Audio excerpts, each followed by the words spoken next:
திமுக வாக்கு வங்கியும் விஜய் வாக்கு வங்கியும் பார்த்தீங்கன்னா மோரார்லெஸ் சிமிலர். இளைஞர்கள், மகளிர், சிறுபான்மையினர், எஸ்சி எஸ்டி அதே தான் இவங்களும் வச்சிருக்கன்றாங்க.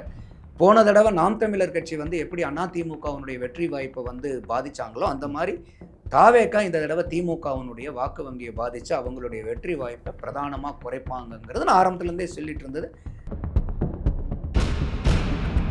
இன்னும் குறிப்பாக சொல்ல போனோம்னா 2009 ஐயா ஸ்டாலின் அவர்கள் துணை முதலமைச்சராகிறாரு.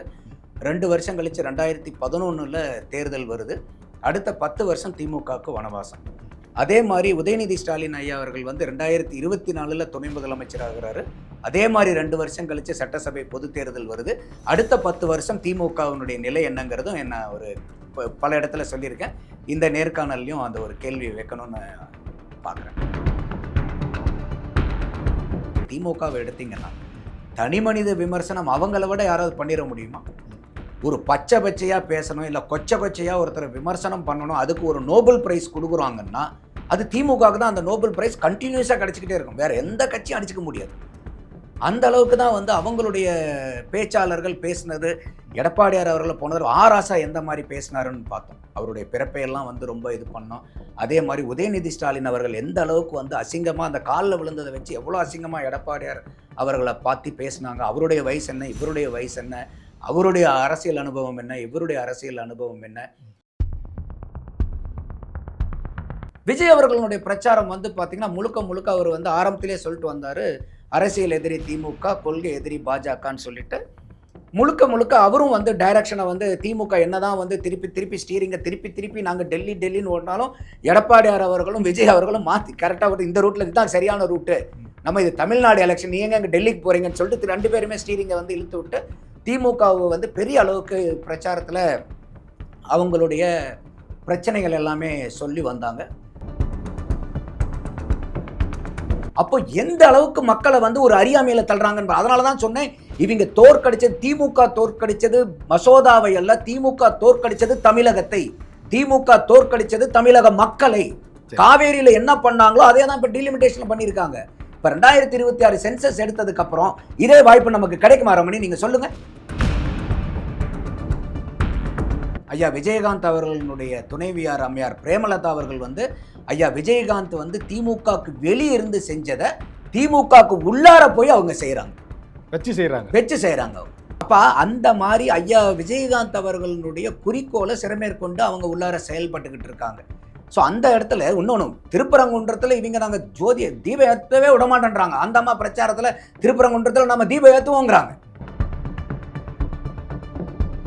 20 நாள் தேர்தல் பிரச்சாரத்தில் உங்களை மிகவும் கவர்ந்த ஒவ்வொரு தலைவருடைய வசனங்கள் என்னன்னு சொல்லுங்கள். திரு மு.க. ஸ்டாலின் அவர்கள், நான் தான் ரொம்ப டேஞ்சரான ஆளுன்னு பாருங்க, அந்த சினிமாவில் வர்ற மாதிரி நான் ரொம்ப டேஞ்சரஸ் மேன் அப்படிங்கிற மாதிரி அவர் அந்த ஒரு டேஞ்சருங்கிற ரூட்டில் போனார்.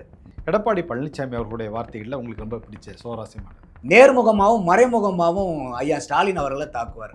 நானும் ஒரு விவசாயி தாங்க.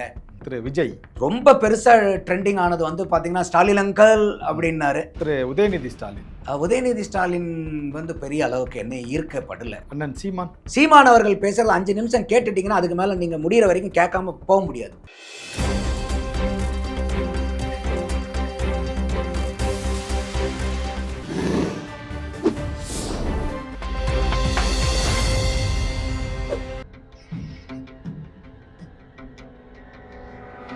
தமிழ் அலை நேயர்களுக்கு வணக்கம். இன்றைய சந்திப்பில் நம்மோடு இணைந்திருப்பவர் அரசியல் விமர்சகர் திரு நந்தகுமார் அவர்கள். அவர்களை வரவேற்பதில் மகிழ்ச்சி. வணக்கம் சார். வணக்கம் ரமணி சார். 2026ஆம் ஆண்டிற்கான சட்டப்பேரவைக்கான தேர்தல் பிரச்சாரம் வந்து இன்றோடு நிறைவடைகிறது. தேர்தல் களம் எப்படி இருக்குது சார்? இது நம்ம கிரிக்கெட்டில் முதல்ல அந்த டெஸ்ட் மேட்ச் மேலே அவ்வளோ விருப்பம் இருக்கும். கிரிக்கெட்னாவே டெஸ்ட் மேட்ச் தான். அந்த மாதிரி தேர்தல் இருந்துச்சு.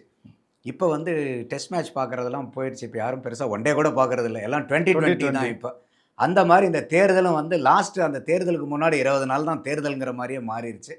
அதுவும் குறிப்பாக இன்றைக்கி லாஸ்ட் ஓவர், கடைசி நாள் சாயந்தரம் 5 மணியோட எல்லாம் பிரச்சாரம் முடியுது. அதனால் ஒரு 2020 ஓவரில் வந்து அந்த கடைசி ஓவர் எந்த அளவுக்கு வந்து ஒரு பரபரப்பாக விறுவிறுப்பாக இருக்குமோ அந்த அளவுக்கு இன்றைக்கி இருக்குது. பெரிய அளவுக்கு எல்லா கட்சிகளுமே பிரச்சாரம் பண்ணிக்கிட்டு வராங்க. நிறையா கருத்து கணிப்புகளும் வந்துக்கிட்டு இருக்கு. இது பெரிய அளவுக்கு திமுகவினுடைய வயித்துல புளிய கரைச்சிட்டு இருக்கு. ஏன்னா ஒரு மார்ச் ஆரம்பத்துக்கு முன்னாடி வந்தது பூரா பெரிய அளவுக்கு திமுகன்ட்டு சொல்லிக்கிட்டு இருந்தாங்க. இப்போ மார்ச்சுக்கு அப்புறம் வரக்கூடிய டுவர்ட்ஸ் நியரிங் த எலெக்ஷன் வந்து பார்க்கும்போது வரக்கூடிய கருத்து கணிப்புகள் எல்லாமே பெருவாரியாக இது வந்து அதிமுகவினுடைய வெற்றி வாய்ப்பு அதிகமாக இருக்குது, பிரகாசமாக இருக்குதுன்னு சொல்லிக்கிட்டு இருக்காங்க. இது ஆரம்பத்திலிருந்தே நான் சொல்லிக்கிட்டு இருந்த ஒரு கணக்கு தான். காரணம் என்னென்னா, தமிழக வெற்றி கழகத்தினுடைய புதிய வருகை, அவருக்கு பின்னாடி இருக்கக்கூடிய செல்வாக்குகள், அவர் வாங்க போகக்கூடிய வாக்கு சதவீதம், இன்னும் குறிப்பாக சொல்லணும், இந்த சர்வேஸ் எல்லாம் சொல்கிறதுக்கு முன்னாடியே ஃபஸ்ட்டு டைம் நான் வந்து ஒரு மீடியாவில் சொல்லியிருந்தேன், ஒரு 10 to 15% அவர் வாங்குவாருங்க அப்படின்னு சொல்லிட்டு. அப்போ வந்து அவர் கூட நக்கலாக சொன்னாங்க, என்னங்க இப்படி போய் நீங்கள் சொல்கிறீங்க, என்ன இருக்குதுன்னு சொல்லிட்டு ஒரு விவாதத்தில் கூட ஒரு பேசுபடு பொருளாக கூட ஆச்சு. கரூர் இன்சிடென்ட்டுக்கு அப்புறம் நான் அதை அப்படியே மாற்றி சொன்னேன், இது 10 to 15 இல்லை 15 to 20 போகும். ஓகே, அப்போ நீங்கள் கணிச்சிட்டீங்க. கரூர் இன்சிடென்ட்டுக்கு அப்புறம் வந்து பார்த்தீங்கன்னா விஜய் அவர்களுக்கு அனுதாபம் கூடியிருக்கு. இவங்க வந்து விஜய் மேலே வந்து அதிகமாக பழிச்சொல்லாடல் போட்டு போட்டு போட்டு போட்டு அது மக்கள்கிட்ட வந்து திமுக எதிர்பார்த்த மாதிரி அவங்களுக்கு வந்து விஜய் மேலே வெறுப்பை ஏற்படுத்தலை, திமுக மேலே வெறுப்பு அதிகமாக இருக்குது. அதனால் வந்து 10 to 15 நான் முதல்ல சொல்லிட்டு இருந்தேன். இப்போ 15 to 20% நான் சொல்கிறேன்னு சொல்லிட்டு கரூர் இன்சிடென்ட் முடித்த ஒரு 2-3 நாள்லேயே நான் அந்த இதை சொன்னேன். அப்போ வந்து பார்க்கும்போது இன்றைக்கி வரக்கூடிய சர்வேகள் எல்லாம் பார்க்கும்போது எல்லாமே இந்த 15 to 20% வந்து விஜய் அவர்கள் வாங்கிறதா தான் பிரதானமாக வருது. அதையும் நான் சொல்லியிருந்தேன், விஜய் வாங்கக்கூடிய வாக்குகளும் திமுக வாக்கு வங்கியும் விஜய் வாக்கு வங்கியும் பார்த்தீங்கன்னா மோரார்லெஸ் சிமிலர். இளைஞர்கள், மகளிர், சிறுபான்மையினர், SC ST அதே தான் இவங்களும் வச்சுருக்கன்றாங்க. போன தடவை நாம் தமிழர் கட்சி வந்து எப்படி அதிமுகவினுடைய வெற்றி வாய்ப்பை வந்து பாதித்தாங்களோ அந்த மாதிரி தாவேக்கா இந்த தடவை திமுகவினுடைய வாக்கு வங்கியை பாதித்து அவங்களுடைய வெற்றி வாய்ப்பை பிரதானமாக குறைப்பாங்கங்கிறது நான் ஆரம்பத்துலேருந்தே சொல்லிட்டு இருந்தது. இப்போ கருத்து கணிப்பில் வர்றதெல்லாம் அந்த மாதிரி இருக்கும்போது மேபி நம்ம கூட கொஞ்சம் நல்லபடியாக சிந்திச்சிருக்கோமோன்னு தோணுது. ஆனால் இது எல்லாமே மே 4ஆம் தேதி தான் தெரியும். ஓகே, இதெல்லாம் கண்டிஷன்ஸ் அப்ளைடு மாதிரி தான். மக்கள் தான் கடைசீட்டில் எஜமானர்கள். நம்ம நினைக்கிறது வந்து பொய்த்தும் போகலாம், இல்லை வந்து அது நிஜமும் ஆகலாம். இது எல்லாமே நமக்கு இருக்கக்கூடிய அறிதலை வச்சு, புரிதலை வச்சு, மற்றவங்க பார்க்குறத வச்சு, களத்தில் இருக்கக்கூடிய நடவடிக்கைகளை வச்சு நம்ம சொல்கிறோம். அதனால் இந்த தேர்தல் வந்து உள்ளபடியே இது. அதுவும் இல்லாமல் வரலாறும் அப்படி தான் இருக்குது. திமுக வந்து 2 தடவை தொடர்ந்து வந்ததில்லை. இன்னும் குறிப்பாக சொல்ல போனோம்னா 2009 ஐயா ஸ்டாலின் அவர்கள் துணை முதலமைச்சராகிறாரு. 2 வருஷம் கழித்து 2011 தேர்தல் வருது. அடுத்த 10 வருஷம் திமுகவுக்கு வனவாசம். அதே மாதிரி உதயநிதி ஸ்டாலின் ஐயா அவர்கள் வந்து 2024 துணை முதலமைச்சராகிறாரு. அதே மாதிரி 2 வருஷம் கழித்து சட்டசபை பொது தேர்தல் வருது. அடுத்த 10 வருஷம் திமுகவினுடைய நிலை என்னங்கிறதும் என்ன ஒரு பல இடத்துல சொல்லியிருக்கேன்.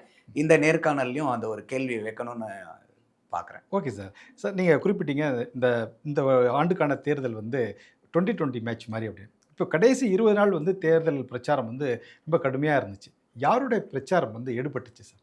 மக்கள் மத்தியில் போய் ரீச் ஆனது யாருடைய பிரச்சாரம் சார்? இல்லை, இதில் பிரச்சாரம் வந்து பார்த்திங்கன்னா பெரிய அளவுக்கு ரீச் ஆகிருக்கிறது வந்து அதிமுகவினுடைய பிரச்சாரமும் நாம் தமிழர்களுடைய பிரச்சாரமும் நல்லா ரீச் ஆச்சு.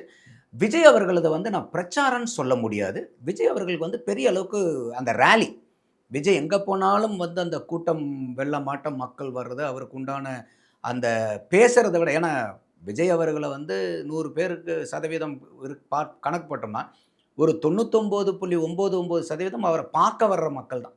மீதி 0.01% தான் வந்து அவரை கேட்க வர மக்கள், அவர் என்ன சொல்கிறாருங்கிறது. ஸோ அதனால் வந்து பிரச்சாரத்தின் அடிப்படையில் வந்து இல்லை. ஆனால் அவர் போகிற இடத்துல பூராமே பயங்கரமான கூட்டம் அதிலெல்லாம் இல்லை. பிரச்சாரங்கிறது நம்ம என்ன பேசுறது பேசக்கூட ஆகிறத வச்சு தானே. அப்படி பார்க்கும்போது சீமான் அவர்கள் பிரச்சாரம் ஒரு பக்கம் வலு இருந்துச்சு. எடப்பாடியார் அவர்கள், ஏன்னா தமிழகத்தினுடைய அரசியலில் இப்போ இருக்கிறதுல ரொம்ப அண்டர் எஸ்டிமேட் பண்ண நபர் வந்து எடப்பாடியார் அவர்கள். அவர் எப்போ முதலமைச்சர் ஆனாரோ, இப்போ உதயநிதி ஸ்டாலின் அவர்கள் சொல்கிற மாதிரி கூட அவர் காலில் விழுந்து தான் முதலமைச்சர் ஆனார் கூட, அந்த ஒரு நிகழ்வை மட்டுமே வச்சு அவர் மேலே வந்து ஒரு தவறான பிம்பத்தை கட்டமைச்சு அவர் வந்து இல்லை ஒன்றும் தெரியாதுங்கிற ஒரு மாதிரியே கட்டமைச்சிட்டு வந்திருந்தாங்க. ஆனால் அவர் ஆட்சியில் 4.25 வருஷம் இருந்ததுலேருந்து இன்னைக்கு 4.75 வருஷம் எதிர்க்கட்சியாக இருக்கிற வரைக்கும் இந்த சற்றேறக்குரிய 9 வருஷம் பார்த்தீங்கன்னா எடப்பாடியார் அவர்கள் தொடர்ந்து தான் யாருங்கிறத நிரூபிச்சுட்டே வந்துட்டு இருக்கார். உட்கட்சி பூசல் ஆரம்பித்து எதிர்க்கட்சியினுடைய ஃபைட்டில் இருந்து மற்ற இருக்கக்கூடிய கட்சிகளினுடைய அழுத்தங்கள் முதல் கொண்டு கூட்டணி அமைக்கிறதுல இருந்து, அதே மாதிரி விமர்சனத்துக்கு விமர்சனம். இப்போ நீ ஒன்று சொன்னால் உடனே டக்கு டக்கு டக்குன்னு பயங்கரமாக பதிலளிக்கிறாரு. ஆனால் யாரையும் தரக்குறைவாக பேசுறதில்ல. ஒரே ஒரு இடத்துல மட்டும் வந்து பார்த்தீங்கன்னா, எனக்கே அது கொஞ்சம் உறுத்தலா இருந்துச்சு. ஐயா ஸ்டாலின் அவர்கள வந்து நீ கொரோனா காலத்தில வந்து அந்த இது இருந்துச்சுன்னா, கஷ்டம் அப்படிங்கிற மாரி சொல்லியிருந்தார். அது ஒண்ணு தான் வந்து எனக்கு தெரிஞ்சு ஒரு அதீதமானது. மீதி அவர் வைச்ச தனிமனித விமர்சனங்கள் எல்லாமே ஒரு ஆக்ஷனுக்கு ஒரு ரியாக்ஷன் தான் இவரு குடுத்தார். வினைக்கு எதிர்வினை ஆட்டினார் அவ்வளவுதான். ம். அது செங்கோட்டையன் ஐயா ஆகட்டும், இல்ல வந்து உதயநிதி ஸ்டாலின் ஆகட்டும், இல்ல ஐயா ஸ்டாலின பத்தி பேசுனது பூராமே இவரு வந்து கருத்துக்கு விமர்சனத்துக்கு எதிர் விமர்சனத்த தான் வச்சாரே ஒழிய, இவரா போய் யாருடையும் வம்படியா இழுத்து அவமரியாதையா பேசுறதில்ல. ம். நம்ம அவர் தொடர்ந்து பார்க்கும்போது, அவருடைய பேட்டிகள் எல்லாம் பார்க்கும்போது, எங்கேயுமே யாரையுமே வந்து அவர் வந்து ஒரு குறைச்சு மதிப்பிடுறதோ, ஒரு நக்கல் நையாண்டி பண்றதோ, ஒரு கேலி கிண்டல் பண்றதோ, அவமரியாதையா பேசுறதோ, நான் வந்து எடப்பாடியார் அவர்கள் நான் பார்த்த வரைக்கும் எதுவுமே இல்ல. ம். ஸோ அந்த அளவுக்கு ஒரு நாகரீகமான ஒரு கருத்த தான் வச்சுட்டு வராரு. ஸோ இந்த ஒண்ணே ஒண்ணு ஸ்டாலின் அவர்கள் அந்த கொரோனா காலத்துல இருந்திருந்தா அவருக்கு உயிருக்கே பங்கமாயிருக்குங்கிற அளவுக்கு அது பேசினது மட்டும் தான் கொஞ்சம் ஒரு அதீதமானதே டிராபேக் ஒழிய, வருது. அது ஒண்டிதான். இது வந்து ஒரு கம்பேரிசனா பார்க்குறோம். இதே நீங்க திமுகவ எடுத்தீங்கன்னா, ம். தனிமனித விமர்சனம் அவங்கள விட யாராவது பண்ணிற முடியுமா? ம். ஒரு பச்சை பச்சையா பேசணும், இல்ல கொச்சை கொச்சையா ஒருத்தர விமர்சனம் பண்ணணும், அதுக்கு ஒரு நோபல் பிரைஸ் குடுக்குறாங்கன்னா, அது திமுகவுக்கு தான் அந்த நோபல் பிரைஸ் கன்டினியூஸா கிடைச்சுக்கிட்டே இருக்கும். வேற எந்த கட்சியும் அடிச்சுக்க முடியாது. அந்த அளவுக்கு தான் வந்து அவங்களுடைய பேச்சாளர்கள் பேசினது, எடப்பாடியார் அவர்கள போன தடவ ஆராசா எந்த மாரி பேசினாருன்னு பார்த்தோம். அவருடைய பிறப்பை எல்லாம் வந்து ரொம்ப இது பண்ணோம். அதே மாரி உதயநிதி ஸ்டாலின் அவர்கள் எந்த அளவுக்கு வந்து அசிங்கமா அந்த கால்ல விழுந்தத வச்சு எவ்வளோ அசிங்கமா எடப்பாடியார் அவர்கள பாத்து பேசினாங்க. அவருடைய வயசு என்ன? இவருடைய வயசு என்ன? அவருடைய அரசியல் அனுபவம் என்ன? இவருடைய அரசியல் அனுபவம் என்ன? ஸோ இதெல்லாம் பார்க்கும்போது, அதுவும் இல்லாம உதயநிதி ஸ்டாலின் அவர்கள் கவர்னர் வந்து எலக்ஷன்ல நின்னுட்டு செருப்ப கழட்டி அடிப்பாங்கன்லாம் பேசினார். செருப்பால அடிச்சு உங்களை துரத்துவாங்க மக்கள்ங்கிற அளவுக்குலாம் அதீதமான விமர்சனங்கள இல்ல வந்து கடந்த முறை ஒரு செங்கல வச்சு பிரச்சாரம் பண்ண மாரி, இந்த முறை ஃபோட்டோஸ வச்சு தான் பிரச்சாரமே பண்ணாரு. இல்ல அதான் அந்த ஃபோட்டோங்கிறது எதுக்கு ஒரு ஒரு ஒரு கால்ல விழுந்தங்கிறது, அது என்ன ஒரு பெரிய விஷயமா அது? இப்போ இப்போ வந்து செந்தில் பாலாஜி வந்து தியாகி செந்தில் பாலாஜி அவர்கள் பெயில்ல வெளிய வந்தவுடனே யார் கால்ல விழுந்தாரு? ஐயா ஸ்டாலின் கால்ல போய் விழுவலையா? அப்ப உங்க இதுல என்ன பண்ணிட்டு இருக்கீங்க? இன்னைக்கு அதிமுகவ பொறுத்தவரைக்கும் ரமணி, அம்மையார் ஜெயலலிதா இருக்கும்போதும் சரி, அம்மையார் சசிகலா இருக்கும்போதும் சரி, கால்ல விழுகிற கலாச்சாரம் அங்க இருந்துச்சு. இன்னைக்கு எங்கேயாவது எடப்பாடியார் அவர்கள் அதிமுகவுக்கு பொதுச் செயலாளர் ஆனதுக்கப்புறம் கால்ல விழுகிற கலாச்சாரத்த நீங்க பார்த்திருக்கீங்களாங்க? இல்ல தான். அந்த அதிமுகல இருக்கிறவங்களுக்கு அதுவே வந்து ஒரு பெரிய மரியாதைய வந்து எடப்பாடியார் அவர்கள்கிட்ட குடுத்திருக்குன்னு நான் பார்க்குறேன். அவருக்கு நமக்கு ஒண்ணும் அங்காளி, பங்காளி கிடையாது. இருந்தாலும் அந்த கட்சியில இருக்கிறவங்க சொல்றாங்கல்ல, "சார் எங்களுக்கு இப்ப கால்ல விழுவுறது இல்ல சார்." முதல்ல அந்த இருந்துச்சு. ம். யாரா இருந்தாலும் தள்ளி உட்கார்றது, யாரா இருந்தாலும் வந்து போய் கால்ல விழுவுறது, கும்பிட்டுக்கிட்டு இப்படி நிக்கிறது. அதெல்லாம் இன்னைக்கு இல்லையே. அதான் எடப்பாடியார் சொல்றாரு, "ஏங்க இது ஜனநாயக கட்சி. எல்லாத்துக்கும் பேசுறதுக்கு உரிமை இருக்கு." அந்த அளவுக்கு வந்து அவர் நல்லபடியா தான் இந்த கட்சிய நடத்தி கொண்டு போயிட்டு இருக்காருன்னு நான் பார்க்குறேன். அப்போ இந்த இதுல வந்து அந்த தனிமனித விமர்சனங்கள்ங்கிறது வந்து எடப்பாடியார் அவர்கள் வந்து பெரிய அளவுக்கெல்லாம் எதுவுமே ஒண்ணுமே பண்ணல. நீங்க சொன்னதுக்கு அவர் திருப்பி பதில் குடுத்திருக்காரு. ஓகே. அவ்வளவுதான். ஓகே. சார் இந்த பிரச்சாரத்துல வந்து எந்த விஷயம் அதிகமா பேசப்பட்டுச்சு சார்? இந்த இதுல வந்து பார்த்தீங்கன்னாக்கா, திமுக வந்து எப்பயுமே தே ஆர் ஃபாதர் ஆஃப் நரேட்டிவ்ஸ்ன்னு சொல்லுவோம் நம்ம. அதாவது வந்து அவங்க சொல்றது என்னன்னா, இப்போ வந்து தமிழ்நாட்டுக்கும் டெல்லிக்கும் தான் சண்டை. இத வந்து அவங்க நரேட்டிவா செட் பண்ணாங்க. 2வது வந்து நாங்க வந்து டெல்லிக்கு அவுட் ஆஃப் கண்ட்ரோல். இந்த 2யும் வந்து பிரதானமா அவங்க வச்சாங்க. அதிமுக சைட்லேருந்து பிரதானமா வச்சது பார்த்தீங்கன்னா, திமுக செஞ்ச மக்கள் விரோத செயல்கள் என்னென்ன? இது நாங்க ஆட்சியில இருந்தோம். இது சட்டசபை தேர்தலு. இதுக்கு எதுக்கு டெல்லிக்கு ஓடுறீங்க நீங்க? அப்ப நாங்க ஆட்சியில இருந்தோம் அதிமுக 4 1/4 வருஷம் இருந்துச்சுன்னா, எங்க ஆட்சியில ஏதோ குறைகள் இருந்தா அத சொல்லுங்க. அப்ப அதிமுக ஆட்சிக்கு வந்தா இது இதெல்லாம் பங்கமாகும். உங்களுக்கு இவ்வளவு மோசங்கள் நடந்திருக்கு. அத சொல்லுங்க நீங்க. நாங்க உங்க ஆட்சியில என்னென்னலாம் இருக்குன்னு சொல்றோம். எங்க ஆட்சியினுடைய சாதனைய சொல்றோம்ன்னு சொல்லி அவர் ஒரு அந்த அந்த டாபிக்கே கொஞ்சம் நல்ல முறையில டைவர்ட் பண்ணி கொண்டு போனார். மக்கள்ட்ட வந்து அதுவும் எடுபட்டுச்சு. ஆமா தானே, இது என்ன இவரு டெல்லிக்கு பேசுறாரு. இது இவரு எடப்பாடியார் அதிமுக ஆட்சி வருதுன்னா, அப்ப இவரு அந்த ஆட்சியில நடந்த அவலங்கள தானே பேசணும். இவங்க ஆட்சியில இருக்கக்கூடிய நல்ல விஷயங்கள தானே பேசணும். அப்ப என்னன்னா இவங்களுக்கு பேசுறதுக்கு இருந்தா தானே பேசுவாங்கங்கிற மாரி அவர் ஒரு ஃபுல் அண்ட் ஃபுல் ஏறி அடிச்சிட்டார் எடப்பாடியார் அவர்கள். ஸோ சீமான் அவர்கள பொறுத்தவரைக்கும் அவங்களுடைய பிரதானமான பிரச்சாரமா இருந்தது வந்து பார்த்தீங்கன்னாக்கா, ஒரு தமிழ்நாட வந்து எல்லாமே வந்து ஒரு இலவசங்கள குடுத்து, இல்ல வந்து பொய்யான வாக்குறுதிகள குடுத்து, குடிக்க வச்சு, பொருளாதாரத்துக்கு மேலும் மேலும் கடன்காரனாக்கி இந்த மாநிலத்த வந்து சீரழிச்சுக்கிட்டு இருக்காங்க. இப்போ உண்மையாலுமே வந்து ஒரு தமிழ்நாடு வந்து ஒரு விடிவு காலமா வரணும்னாக்கா, நீங்க வந்து முற்போக்கா சிந்திக்கணும். இலவசங்களுக்கு போகாம, இல்ல வந்து தமிழகத்தினுடைய நலன் அவரு சொல்றது 3 இலவசங்கள் தான். நீரு, மருத்துவம், கல்வி. அப்போ நான் உங்களுடைய வாழ்க்கையை நீங்கள் பார்த்துக்கிற அளவுக்கு உங்களை நாங்கள் தயார் பண்ணுறோம். அதுதான் அரசியல்வாதியினுடைய வேலை, அதுதான் செயல் திட்டமாக இருக்கணுங்கிறது அவருடைய பிரச்சார ஸ்டைலு. விஜய் அவர்களுக்கு வந்து பார்த்தீங்கன்னா முழுக்க முழுக்க வந்து அவர் ஃபஸ்ட்டு இது சீமானுக்காகட்டும் விஜய் அவர்களுக்காகட்டும் என்ன ஒரு அட்வான்டேஜ்னா அவங்கக்கிட்ட எந்த பேகேஜும் கிடையாது. ஏன்னா 2 பேருமே ஆட்சியில் உட்காரல. ஆட்சியில் உட்கார்ந்தாதான் ஏதாவது ஒன்று அவர்களுடைய குறைபாடுகளை சொல்ல முடியும். இப்போ அதிமுக மேலே குறைபாடுகள் சொல்கிறதுக்கு இருக்கா? இருக்குது. திமுக சொல்கிறதுக்கு இருக்கா? இருக்குது. ஏன்னா இவங்க 2 பேரும் ஆட்சி புரிஞ்சிங்க. ஆனால் இந்த 2 கட்சிக்கும் தாவேகாக்கும் நாம் தமிழருக்கும் அந்த லக்கேஜ் கிடையாது.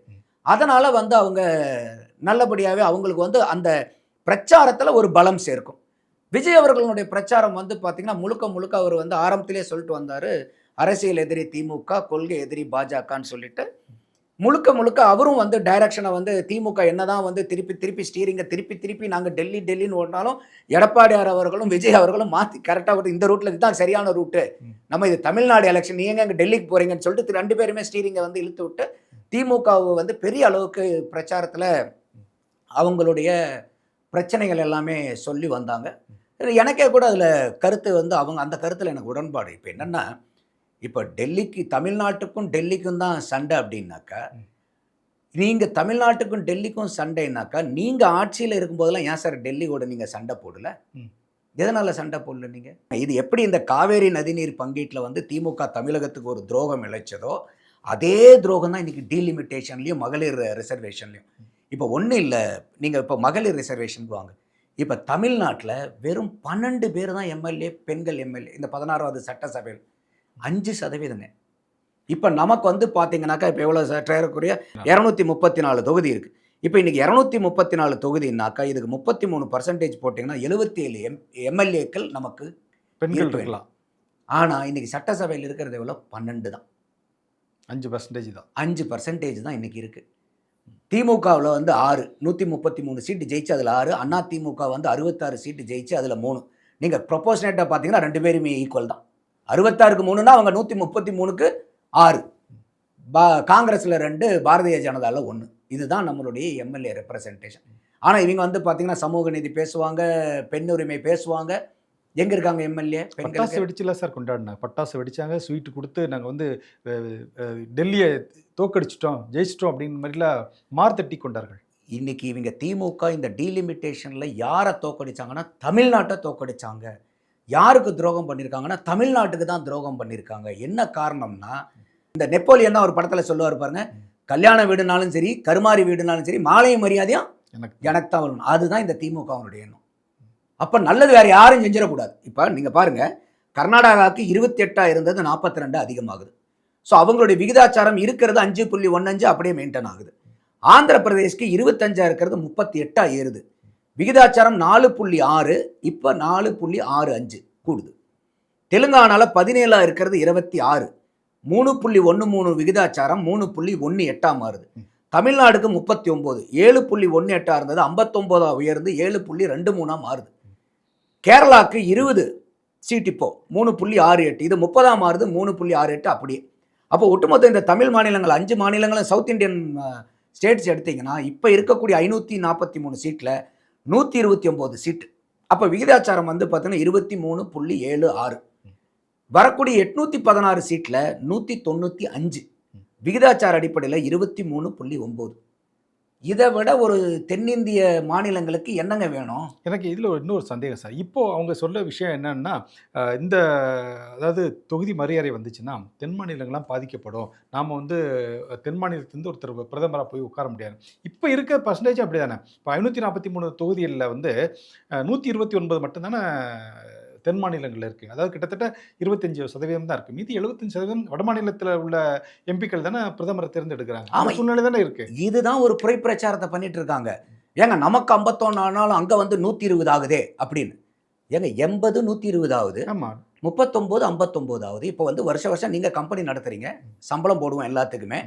அவங்கவுங்க என்ன சம்பளம் வாங்குறாங்களோ அதுலேருந்து தானுங்க உயரும். ஆமாம், 1 லட்சம் சம்பளம் வாங்குறோம், 1.5 லட்சம் வாங்குவான், 50,000 சம்பளம் வாங்கி 75,000 வாங்குவான். அப்படி தானுங்க வாங்க முடியும். அப்போ எல்லாத்தையுமே கொண்டு 1 லட்ச ரூபாய்க்கு போட முடியுமா?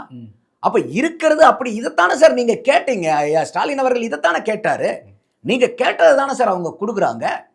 அப்போ எந்த அளவுக்கு மக்களை வந்து ஒரு அறியாமையில தள்ளுறாங்க. அதனால தான் சொன்னேன், இவங்க தோற்கடிச்சது திமுக தோற்கடிச்சது மசோதாவை அல்ல, திமுக தோற்கடிச்சது தமிழகத்தை, திமுக தோற்கடிச்சது தமிழக மக்களை.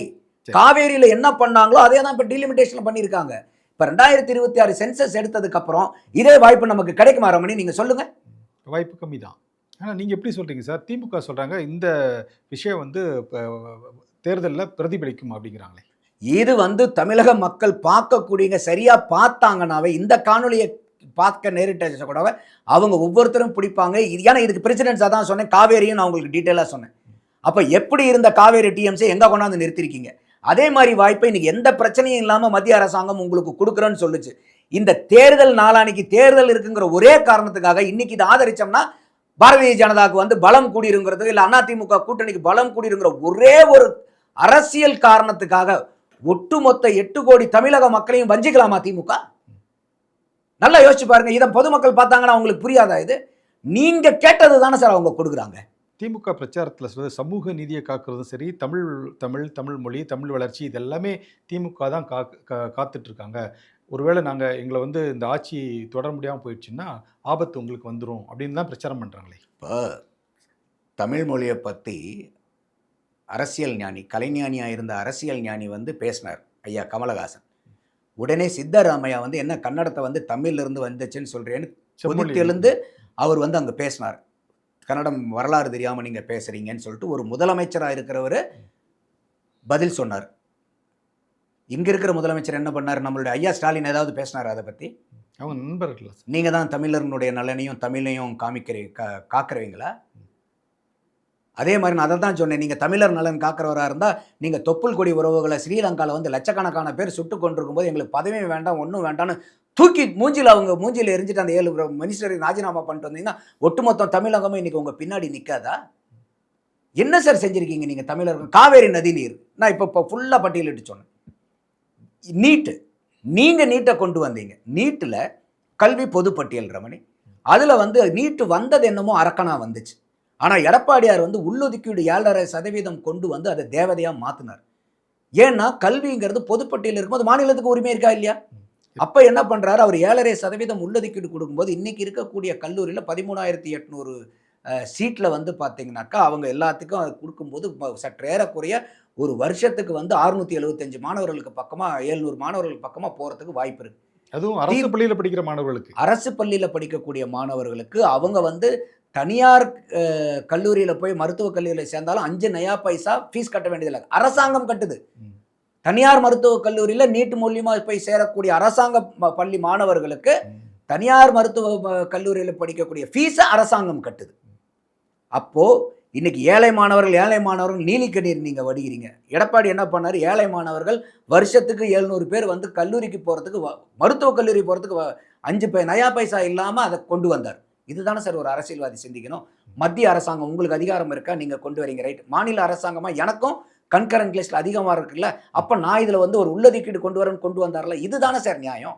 திமுக இதே வந்து அவங்க தேர்தல் வாக்குறுதியில் 332ல் நாங்கள் ஆட்சிக்கு வந்தால் 7.5 10 உயர்த்துவோம், ஏன்னா அந்த கமிஷன் சொன்னது 10, நீங்கள் வந்து 2.5% அரசாங்க உதவி பெறும் பள்ளிகளுக்கு இந்த இது 7.5 இல்லை, அதனால் நாங்கள் இந்த 2.5 ஏற்றி 10 கொடுப்போம். நீங்கள் அந்த 2.5 கொடுத்துருக்கலாம். நீங்கள் நீட்டை உங்களால் ஒழிக்கிறதுக்கு உங்களுக்கு ஆளுமை கிடையாது, ஏன்னா அது சுப்ரீம் கோர்ட் ஆர்டர்.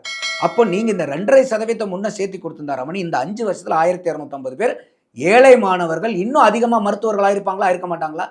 அதை செஞ்சிருக்கலாம்ல நீங்கள்.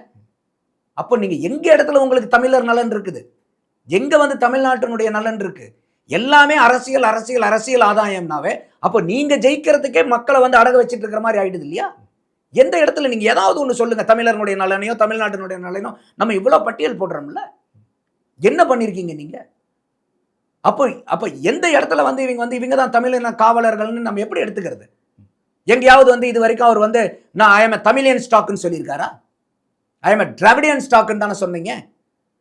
ஆமாம், ஏன் வந்து நீங்க தமிழியன் ஸ்டாக்குன்னு சொல்லல? ஒருவேளை 2வது முறை ஆட்சி அமைச்சா கூட திராவிட மாடல் 2.0, ஏன் தமிழ் மாடல் 2.0ன்னு வைங்களா, தமிழ் மாடல் 1.0, இதே தமிழ் மாடல் 2.0ன்னு சொல். அப்பெல்லாம் உங்களுக்கு தமிழ் தெரியாது, அப்பெல்லாம் திராவிடம்னு வருவீங்க.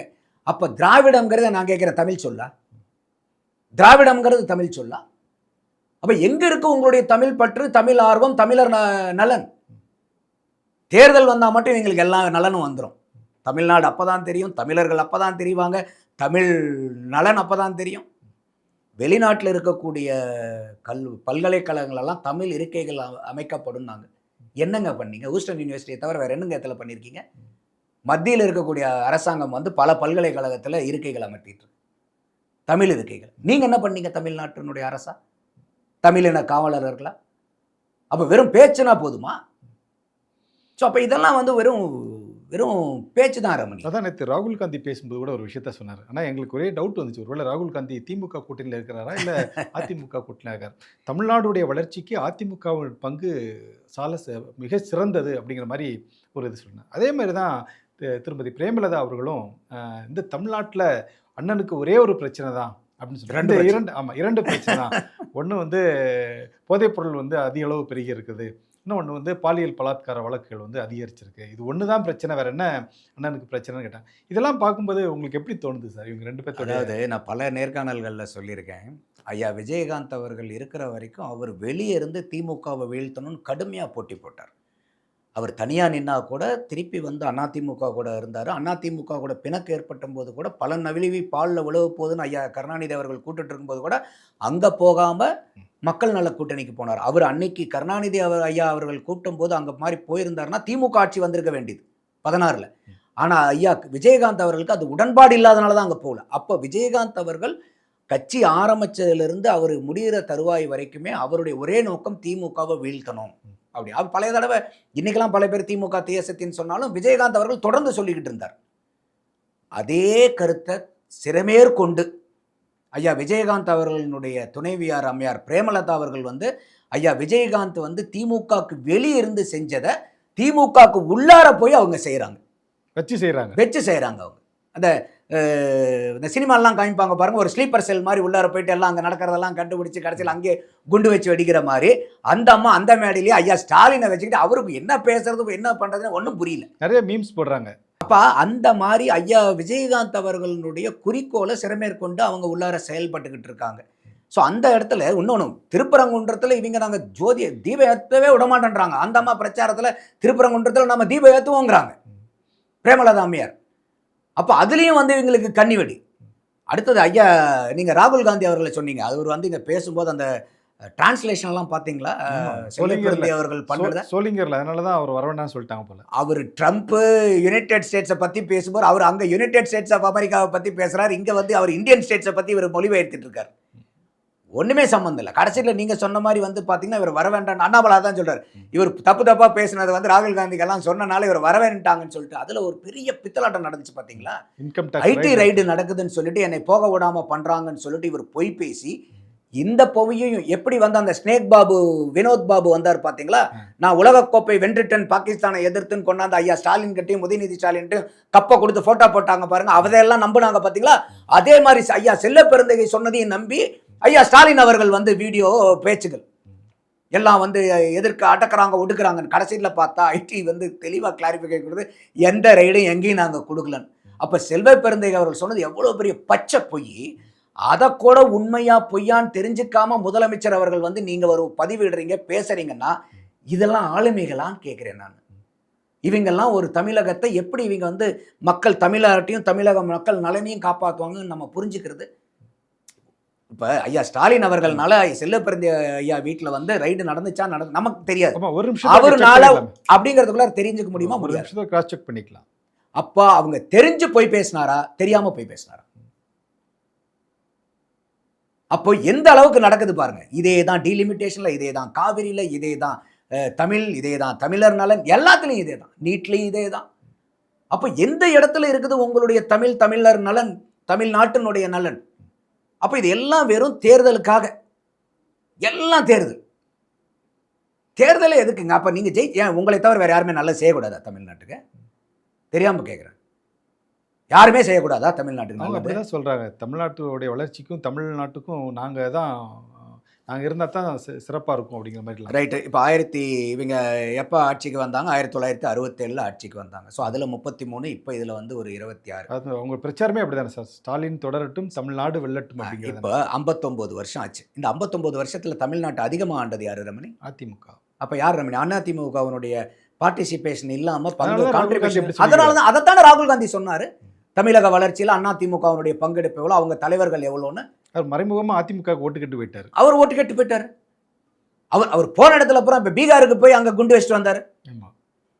தமிழ்நாட்டிலையும் வச்சுட்டு குண்டு வச்சுட்டு போயிட்டார். தமிழ்நாட்டில் கண்ணி வெடி வச்சுட்டு போயிட்டார். ஸோ அப்போ நமக்கு என்ன ரமணி வரும்? நம்ம தமிழ்நாட்டினுடைய பிரஜையா நம்மளுடைய எக்ஸ்பெக்டேஷன் என்ன? நீங்கள் யார் வேணால் ஆளுங்க, தமிழ்நாடும் தமிழர் நலனும் இங்கே காக்கப்படணும், இவ்வளோதானே. அப்போ ஏன் அடுத்தவங்க செஞ்சால் மட்டும் உங்களுக்கு ஏன் வந்து அவ்வளோ முட்டு கட்டிட்டு வரீங்க? நாங்கள் தான் இல்லை, நீங்கள் சொன்ன மாதிரி தான் நெப்போலியனோட கதை தான். அதாவது புனமாக இருந்தாலும் அங்கே கல்யாண வீடுனாலும் கருமாலயம் வீடுனாலும் மாலையும் மரியாதை எனக்கு தான் வேணும்னா ஏன் அடுத்தவங்க ஒரு தமிழ்நாடு நல்லது பண்ணக்கூடாதா? சரி, நீங்கள் அவங்க பண்ண வேண்டாம், நீங்கள் பண்ணுங்க. நீங்கள் பண்ணலையே சார், அதனால தானே அடுத்தவங்க பண்ணும்போது மக்கள் வரவேற்கிறாங்க. இந்த டீலிமிட்டேஷனு அவர் 1 மணி நேரத்தில் எழுதி கொடுக்குறேன்றாருல. இப்போ உண்மையாலும் இப்போ வந்து ஒரு புத்திசாலித்தனமான ஒரு கட்சிகளாக இருந்திருந்தா என்ன பண்ணிருக்கணும்? 1 மணி நேரமா சார், நீங்கள் 1.5 மணி நேரம் டைம் எடுத்துக்கோங்க சார், எல்லாத்தையும் எழுதிட்டு வந்துட்டு இதை நீங்கள் பில்லில் போட்டு கொடுங்க சார், நாங்கள் இப்போயும் ஆதரிக்கிறோன்னு சொல்லியிருந்தா எல்லாருமே சேஃப் இல்லையா? அதையில்லை சார் நீங்கள் திமுக பண்ணியிருந்துருக்கணும். பாஜக பூந்துரும்ல. அப்போ பாஜக நல்லது பண்ணிட்டா என்ன பண்ணுறங்கிற பயம். அப்போ உங்களுக்கு தமிழர் நலன் இல்லை, தமிழ்நாட்டு நலன் முக்கியம் இல்லை. புரியுதா அது? அப்போ இதுதான் இங்கே சிக்கல். அப்போ இதெல்லாம் மக்களுக்கு புரியாதா? அப்போ மக்கள் என்ன உடனே இவங்க சொல்கிறத பூரா நம்பி ஸ்டாலின் தொடரட்டும்ன்றார்ல, ஸ்டாலின் தொடரட்டும் ஐயா சொல்கிறது நோக்கம் என்னன்னா, எப்படியாவது கையை ஊனிக்காரனை அடித்து குட்டிக்காரனை அடித்து ஜெயிச்சோம்னா உதயநிதி ஸ்டாலின் அவர்களை கொண்டாந்து முதலமைச்சர் ஆக்கலாங்கிறது தான். ஐயா இளம்பெரியார் ராஜேந்திர சோழனை ராஜராஜ சோழன் மடிமகுடம் சுட்டி அந்த முடிசூட்டு விழா நடத்திட்டா போதும், ரிட்டையர் ஆயிடலான்னு பார்க்குறாரு. ஸோ அதுக்கு வந்து மக்கள் வந்து எந்த அளவுக்கு வந்து பார்க்குறாங்கன்னு தான் பார்க்கணும். நம்ம எவ்வளோ தூரம் சிந்திக்கிறோம், எவ்வளோ தூரம் படிக்கிறோம். ஐயாவே தானே சொல்கிறார் கல்வியில் சிறந்த தமிழ்நாடுன்னு. அப்போ கல்வியில் சிறந்தவங்கெல்லாம் யோசிப்பாங்களா மாட்டாங்களா? கண்டிப்பாக பொறுத்து தான் நம்ம பார்க்கணும். ஓகே சார், இறுதியாக ஒரு கேள்வி சார். இந்த 20 நாள் தேர்தல் பிரச்சாரத்தில் உங்களை மிகவும் கவர்ந்த ஒவ்வொரு தலைவருடைய வசனங்கள் என்னன்னு சொல்லுங்கள். இப்போ முதல்ல திரு மு.க. ஸ்டாலின் அவர்கள். ஸ்டாலின் ஐயா அவர்கள் பேசின வசனமா? உங்களுக்கு பிடிச்ச டைலாக்? நான் தான் ரொம்ப டேஞ்சரான ஆளுன்னு பாருங்க, அந்த சினிமாவில் வர்ற மாதிரி நான் ரொம்ப டேஞ்சரஸ் மேன் அப்படிங்கிற மாதிரி அவர் அந்த ஒரு டேஞ்சருங்கிற ரூட்டில் போனார். ஸோ அது வந்து ஏன்னா இப்போ இதில் என்னென்னா ஸ்டாலின் ஐயா அவர்களுடைய பேச்சை கவனிச்சிங்கன்னா எல்லா இடத்துலையும் பாருங்கள் நிறைய இங்கிலீஷ் வரும். ஏன்னா விஜய் அவர்கள் வந்து ஆங்கிலமும் தமிழும் கலந்து பேசுறதுனால இவர் அந்த ட்ரெண்டுக்கு போகிறாராம். புரியுதா? ட்ரெண்ட் செட் பண்ணுறாரு. விஜய்க்கு தமிழ் வார்த்தைகள் வராது சரளமாக, அதனால் அவர் ஆங்கிலம் கலந்து பேசுகிறாரு. உங்களுக்கு அப்படியா சார்? அவர் பாட்டு பாடினாருன்னு இவரும் பாட்டு பாடுறாரு, அவர் ரேம்ப் வாக் பண்ணாரு, இவரும் ரேம்ப் வாக் பண்ணுறாரு. அப்போது காப்பி கேட்டாக இருக்கீங்களா நீங்கள்? இப்போ நீங்கள் 2 வருஷமான விஜயை காப்பி அடித்து தான் நீங்கள் 76 வருஷமான கட்சி தலைவர்கள் வந்து நீங்கள் அரசியல் செய்ய வேண்டிய சூழ்நிலை கட்டாயத்தில் இருக்கீங்களா? பவள விழா கண்ட அரசு சார் அது. அதான் சொல்கிறேன். அப்போ எந்த அளவுக்கு தேஞ்சு போட்டீங்க? அப்போ விஜய் தான் உங்களுடைய ரோல் மாடலாக நீங்கள் ஃபாலோ பண்ணுறதுக்கு தமிழ் வார்த்தைகளே இல்லையா உங்களுக்கு? நீங்கள் நல்ல குறிப்பாக இதை எடுத்து பாருங்களேன். ரொம்ப இது ஆங்கிலத்தை கலந்து, ஆனால் அவர் ஜென்சியை கவர் பண்ணுறாராம். ஏன் ஜென்சியை பூரா அப்போ தமிழ் தெரியாத அளவுக்கு ஜென்சியை வளர்த்தி வச்சுருக்கீங்க. இதான் நீங்கள் தமிழ்நாட்டில் பண்ண தமிழ் வளர்ச்சியா? அந்த இதை கூட போட்டு நீங்கள் அடித்து உடைக்கிறீங்களே. இல்லை, அதை கேள்வி கேட்கணுமா இல்லையா ரமணி? அப்போ ஜென்சிக்கு ஆங்கிலத்தில் பேசினா தான் புரியும் அப்படின்னு டேஞ்சர்னு சொன்னதை கூட போட்டு நீங்கள் இப்படி உடைக்கிறீங்க. டேஞ்சராக பேசிக்கல சார். இதெல்லாம் ரொம்ப யோசிக்கணும் கருத்தாளுங்க. அப்போ நீங்கள் வந்து விஜய்க்கு தமிழ் தெரியாமல் ஆங்கிலம் கலந்து பேசுறதுக்கும், நீங்கள் தமிழின காவலர்னுடைய மகனாக இருந்து நீங்கள் ஏன் சார் ஆங்கிலத்தை கலந்து பேசுறீங்க? நமக்கு ஒரு வார்த்தை வராத பேசுகிறோன்னா பரவாயில்ல, நீங்கள் பேசும்போது பூரா ப்ரிப்பேர்டு தானே. இப்போ நமக்கு வந்து டக்குன்னு ஒரு வார்த்தை வரலன்னா கூட பரவாயில்ல, நமக்கே இங்கிலீஷில் சில நேரத்தில் வரும். ஏன்னா நமக்கு வந்து தமிழ் புலமை கிடையாது. உங்களுக்கு தான் நீங்கள் தமிழ் காவலருடைய மகனாச்சே. நீங்கள் சொல்கிறீங்க தமிழ் வராத விஜய் வந்து ஆங்கிலம் கலந்து பேசுகிறார். அவர் தமிழில் தெளிவாக ஓம் சக்தி பராசக்தி திமுக ஒரு தீய சக்திங்கிறார. அதெல்லாம் அப்போ நீங்கள் பேசணுமா இல்லையா? அப்போது இது வந்து இதுதான் இவங்களுடைய தமிழ்நாட்டில் தமிழ் வளர்ச்சியினுடைய அடையாளங்கள் இதெல்லாம். அப்படிதான் நான் பார்க்குறேன். ஓகே சார், திரு எடப்பாடி பழனிசாமி அவர்களுடைய வார்த்தைகளில் உங்களுக்கு ரொம்ப பிடிச்ச சுவாரஸ்யமானது? இப்போ ஐயா எடப்பாடி பழனிசாமி அவர்கள்ட்ட பார்க்கும்போது என்னென்னா, அவர் ரொம்ப யதார்த்தமாக பேசக்கூடிய மனிதன். அவரும் பாயிண்ட் வச்சுக்கிறாரு. சரி, நீங்கள் ஒரு நமக்கே வந்து பார்த்தீங்கன்னா இப்போ ஒரு பேட் வச்சுருக்கிறோம், நம்ம பாயிண்ட்ஸ் எல்லாம் எழுதி வச்சுருக்கோம். ஏன்னா சில நேரத்தில் மறந்துடும். அதுவும் அவங்க அவ்வளோ கூட்டத்துக்கு மத்தியில் போகும்போது அவங்களுடைய எண்ணச்சிதறல்கள் அதிகமாக இருக்கும். ஸோ அதனால் ஒரு குறிப்பு வச்சுக்கிறது நல்லது தான். ஸோ அதனால் அவர் பார்த்து படிக்கிறது இல்லை, குறிப்பை வச்சு அந்தந்த பாயிண்ட்டை பேசுகிறார். ரொம்ப இயற்கையாக யதார்த்தமாக பேசுகிறது எனக்கு ரொம்ப பிடிச்சிருக்கு. அதுவும் அவர் அடிக்கடி சொல்கிறது வந்து பார்த்தீங்கன்னாக்கா நேர்முகமாகவும் மறைமுகமாகவும் ஐயா ஸ்டாலின் அவர்களை தாக்குவார். நானும் ஒரு விவசாயி தாங்க, ஏன்னா இவர் வந்து நானும் டெல்டாக்காரன் தான் சொல்லிட்டு அது ஒரு இதை போட்டுட்டு இருந்தார். அப்போ அவர் உடைச்சார், டெல்டாக்காரன் யாராவது வந்து வயக்காட்டில் வந்து காங்கிரீட் போட்டு போய் காட்டுக்குள்ள ஒரு ஷூ போட்டு போய் பார்ப்பானாப்பா அப்படிங்கிறதெல்லாம் கேட்டார். அப்போ அந்த நானும் ஒரு விவசாயி தாங்கிறது போது நான் வந்து படிப்படியாக வளர்ந்து வந்தேன், கிளைக்கழகத்திலேருந்து நான் வந்தேன், அப்போ உழைப்புக்கு வந்து எங்கள் கட்சியில் வந்து மரியாதை இருக்குங்கிற ஒரு யதார்த்தமான இந்த நானும் ஒரு விவசாயிங்கிறது வந்து பெரிய அளவுக்கு ரீச் ஆச்சு. Okay sir. திரு விஜய் அவர்கள் சொல்கிறது வந்து பார்த்தீங்கன்னாக்கா அவருடைய பிரச்சாரத்தில் வந்து பெரிய அளவுக்கு திமுகவினுடைய வசைபாடல்கள் அதிகமாக இருந்துச்சு. ரொம்ப பெருசாக ட்ரெண்டிங் ஆனது வந்து பார்த்தீங்கன்னா ஸ்டாலின் அங்கிள் அப்படின்னாரு. அதுதான் பயங்கரமாக பிச்சுக்கிட்டு எல்லா இடத்துலையும் போச்சு. கடைசியில் அவரே வந்து இல்லை அது எதாவது சொன்னால் கோச்சிக்கிறாங்கன்னு சொல்லிட்டு அவர் எடுப்பார், எல்லாம் க்ரௌடு சொல்லும். ஆனால் இவர் வந்து இல்லைங்க சொல்லாதீங்க, சொன்னால் அவர் வேற சார் கோச்சிக்குவார். அப்புறம் ஸ்டாலின் சார் அப்படின்னு கொண்டு போனார். ஸோ இந்த 2 டைலாக் வந்து அவருக்கு ரொம்ப அந்த பீக்கில் வந்து அந்த கொண்டு நிறுத்திச்ச அந்த சிஎம் அங்கிள்ங்கிறதும் சிஎம் சாருங்கிறதும். அந்த சிஎம் சாருங்கிறது ஒரு கெட்ட வார்த்தையெல்லாம் கிடையாது. ஏன்னா இப்போ முதல்வர் ஐயான்னு சொல்கிறோம், ஏட்டையா வந்துட்டாருங்களா, கமிஷனர் ஐயா வந்துட்டாருங்களா, கலெக்டர் ஐயா வந்துட்டாராங்கிறோம்.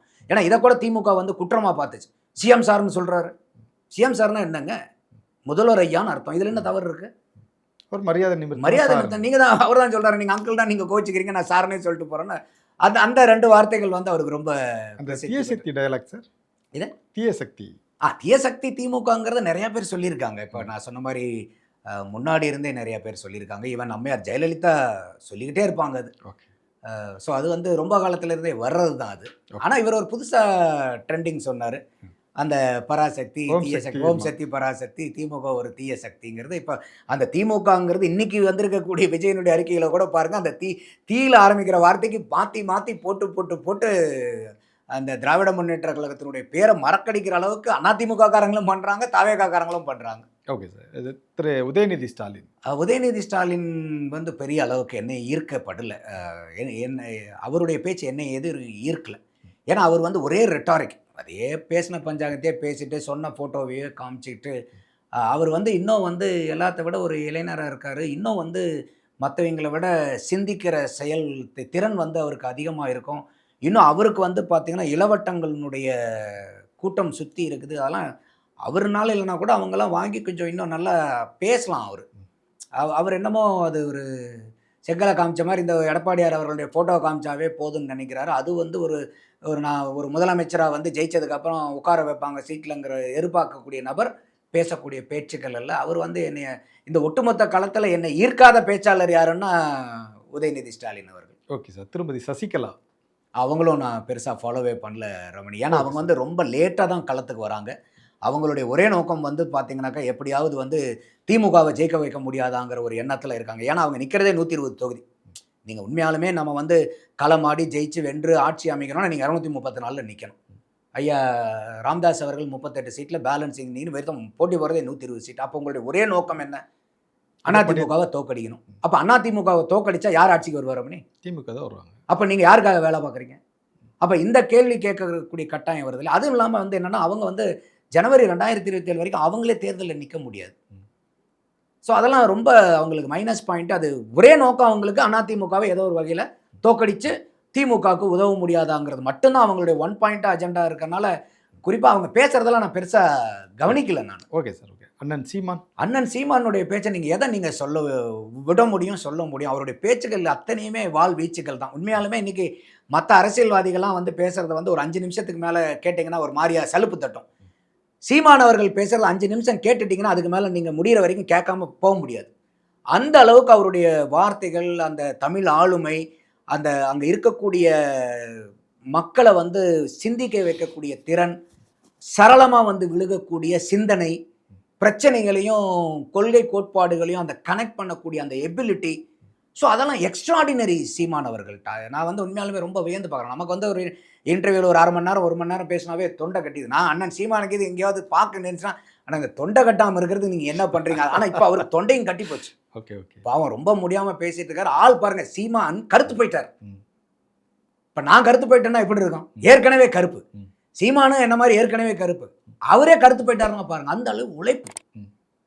அவருடைய பேச்சும் எனக்கு ரொம்ப பிடிக்கும். அவருடைய உழைப்பு அதை விட ரொம்ப பிடிக்கும். உழைப்பு இவ்வளவுதான் இல்லை, அந்த அளவுக்கு வந்து கடுமையான உழைப்பாளி சீமான் அவர்கள். அது ரொம்ப எனக்கு பிடிச்சது. Okay sir. இந்த இப்போ குறிப்பிட்ட அத்தனை பேரும் தேர்தல் களத்தில் மும்முரமாக தீவிரமாக வாக்கு சேகரிச்சிட்ருக்காங்க. இன்னும் 2 நாட்களில் தேர்தல் இருக்குது. யாருக்கு என்ன தொகுதிகள் வரப்போகுது, மக்களுடைய முடிவு எப்படி இருக்குன்னு கொஞ்சம் பொறுத்திருந்து பார்ப்போம் சார். நன்றி, வணக்கம். நன்றி ரமணி.